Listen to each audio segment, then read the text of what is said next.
y su resurrección. Y entonces les pregunta, ¿cómo es que ustedes niegan la resurrección de ustedes mismos?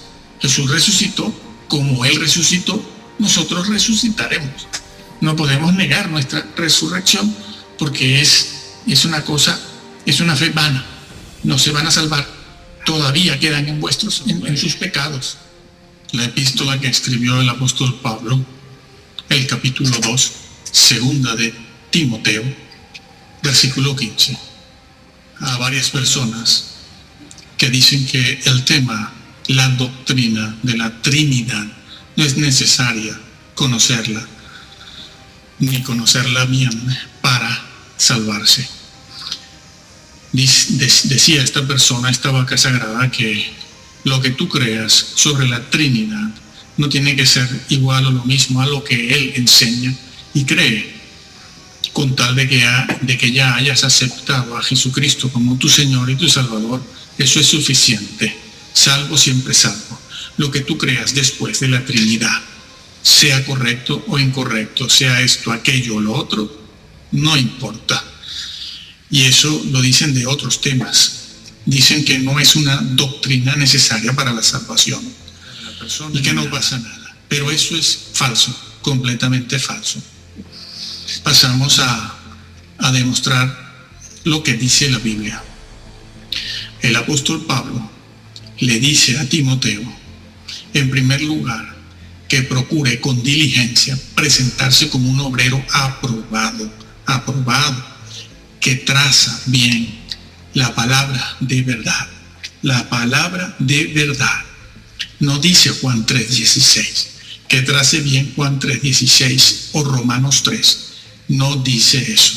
Emplea el vocablo verdad. Y ya veremos por qué es importante esto. Toda la palabra de Dios. El Salmo 119 lo dice, la suma de tu palabra es verdad, la suma, toda, la verdad de otro, la verdad bien interpretada de otro tema, y de otro, la suma de todo eso es la verdad. La doctrina de cada tema, la resurrección, la ascensión, la encarnación de Jesús, el bautismo, sobre todo el tema del Espíritu Santo, la humanidad de Jesús, la deidad de Jesús, todo eso es importante, forma parte de la verdad.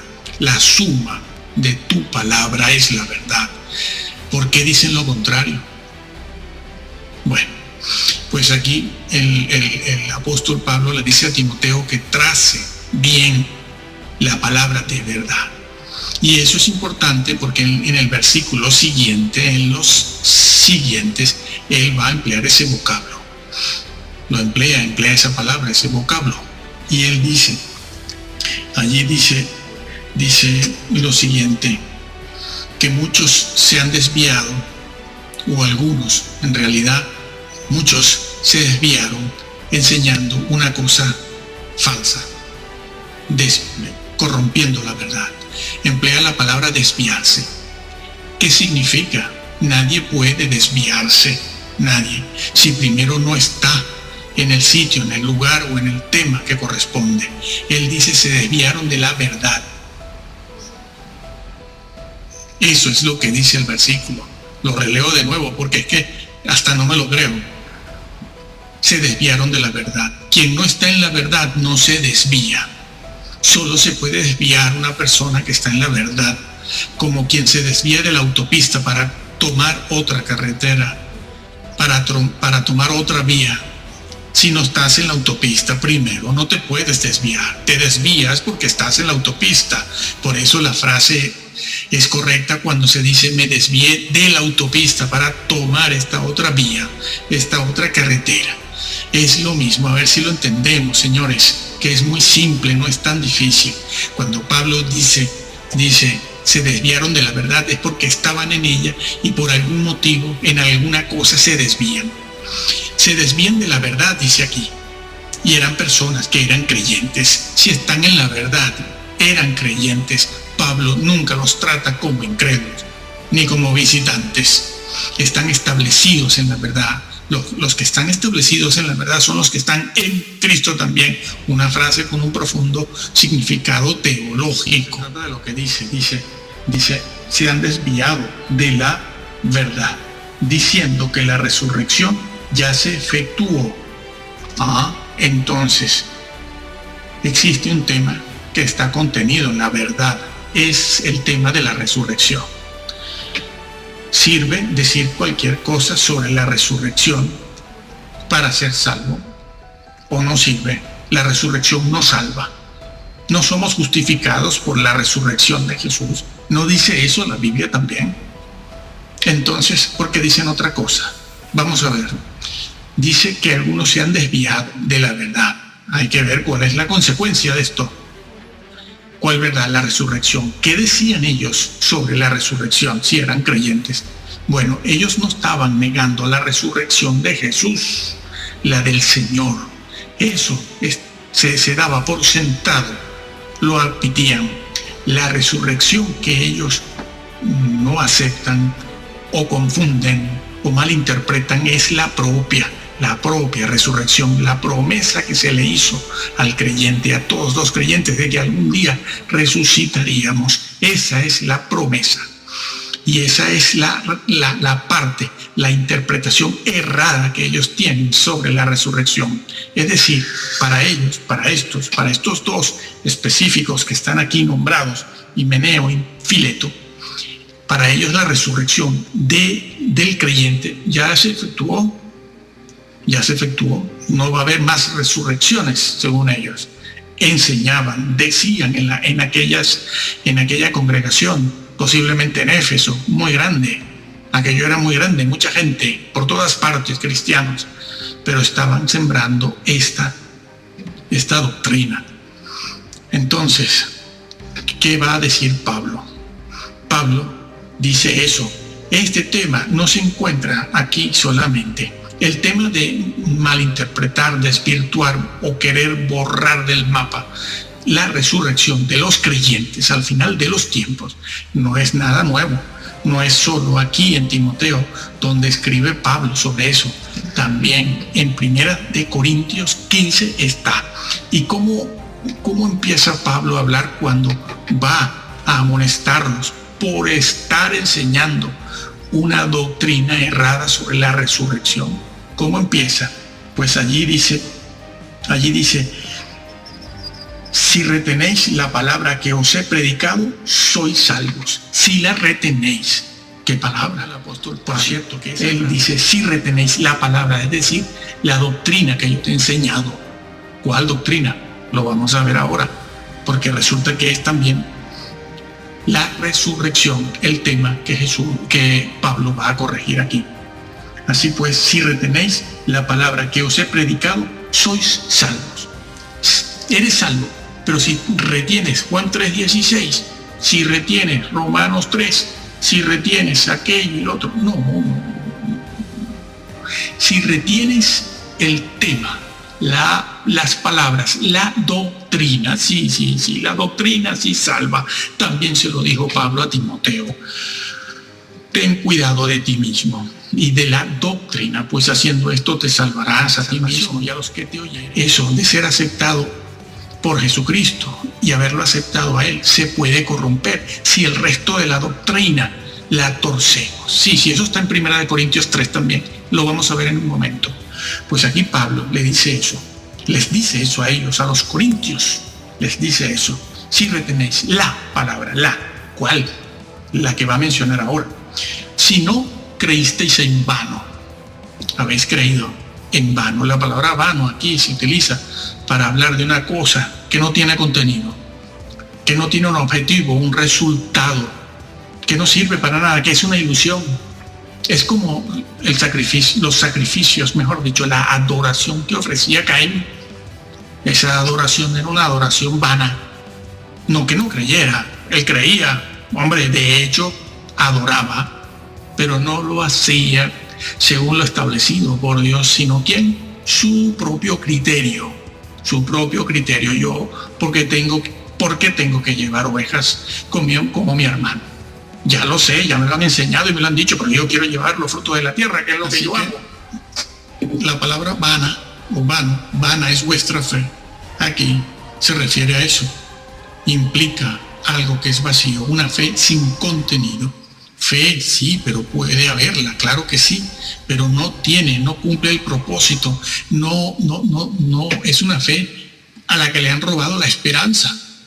Es una fe que no espera la resurrección, porque estos aquí también, en 1 Corintios 15, aceptaban la resurrección de Jesús, sí, la de Jesús, sí. Es la propia la que no aceptan. No. La resurrección ya se efectuó. O la resurrección es solo la de Jesús, pero yo soy salvo. No importa lo que yo crea sobre la resurrección, yo soy salvo porque a Jesús lo acepté. Eso es falso.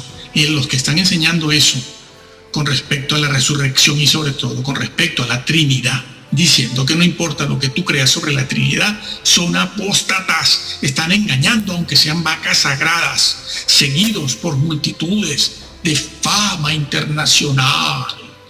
Sí, pero no conocen la palabra porque no quieren, porque siguen a una denominación, y el cuerpo doctrinal de una denominación, no la exégesis bíblica versículo por versículo, no son libres para hacerlo, porque tienen la presión de una denominación. Y quiero decir que yo soy bautista del sur y pertenezco a una denominación, pero no hemos de cerrar los ojos ante lo que es un error. Pues bien, estas personas lo que niegan es una resurrección futura de los creyentes, no la de Jesús. Se mantienen creyentes en Jesús, pero Pablo les dice que esa fe es vana, que están condenados, que son dignos de toda conmiseración. Eso es lo que dice aquí en 1 Corintios 15, que por eso es cierto que Pablo le pide a Timoteo que trace bien la palabra de verdad, traza bien la verdad. No tuerzas el tema de la resurrección, no lo tuerzas. Aquí Pablo dice, si retenéis la palabra que yo os he predicado, la que Pablo predicó es la que hay que creer, como Pablo lo creyó. Y no estar diciendo como dicen muchos hoy en día en las iglesias, que dicen que eso es lo que Pablo opina. Es lo que Pablo opina. Eso lo dijo Pablo. Desafiantes. Sí, y quieren entrar porque dicen que creen en Jesús. Salvos, siempre salvos. Sí. No, la Biblia no enseña eso. Tuerce los diferentes temas de la Biblia, tal y como están registrados, y no entramos, amigos, no entramos. Eso es lo que Pablo les dice. Bueno, aquí Pablo empieza a hablar del Señor Jesús en este versículo en 1 Corintios 15. Y entonces les pregunta, ¿cómo es que ustedes niegan la resurrección de ustedes mismos? Jesús resucitó, como Él resucitó, nosotros resucitaremos. No podemos negar nuestra resurrección porque es una fe vana. No se van a salvar. Todavía quedan en sus pecados. En 2 Timoteo, el capítulo 2 que estamos leyendo, Pablo lo dice. Se desviaron de la verdad, diciendo que la resurrección ya se efectuó. ¿Y qué pasa? Trastornan la fe. ¿Ves? Trastornan la fe. Lo que decía también en 1 Corintios 15. Trastornan, enloquecen, una fe sin sentido. ¿Y qué se gana con eso? La perdición. Sí. Así que decir que lo que tú creas sobre la resurrección, o como dice este reposado de Sion, que dice que lo que tú creas en la Trinidad, eso nada, tranquilo, tú crees lo que quieras, ya eres salvo, siempre salvo, ya podrás hacer lo que sea, decir lo que sea. No, trastornan la fe. Y aquí a estas personas que tuercen la doctrina las califica de inútiles, utensilios deshonrosos para deshonra. Sí, y son salvos, claro. No son salvos. Dejan de alcanzar la salvación porque se extravían doctrinalmente, y sobre todo en un tema tan importante como el de la Trinidad o como el de la resurrección, tanto la de Jesús como la nuestra, porque aquí se trata es de la nuestra. Bueno, más abajo, pero con un propósito, lo vuelve a decir, para que conozcan la verdad, lo dice, no para que conozcan Juan 3:16. Si no fuesen convertidos, lo primero que haría Pablo, que era un misionero, evangelista, es mandarlos a convertirse, pero no lo hace, ni aquí ni en ningún lado, sino que los mandan. El apóstol Pablo los manda a arrepentirse para que puedan conocer la verdad con respecto a ese tema del que se está hablando ahí, que tuercen, que es la resurrección. Sí. Eso es. Entonces Pablo considera la resurrección un tema importante que forma parte de la verdad. Los creyentes dicen que la verdad no, bueno, sí, déjala ahí a un lado. Yo acepté a Cristo y ya está, yo no quiero rollos. No es así. Para que conozcan la verdad. Pero dice más el versículo, y escapen del lazo del diablo. Claro, escapen del lazo del diablo porque tienen la voluntad dominada completamente y el pensamiento por Satanás dentro de la iglesia. Sí.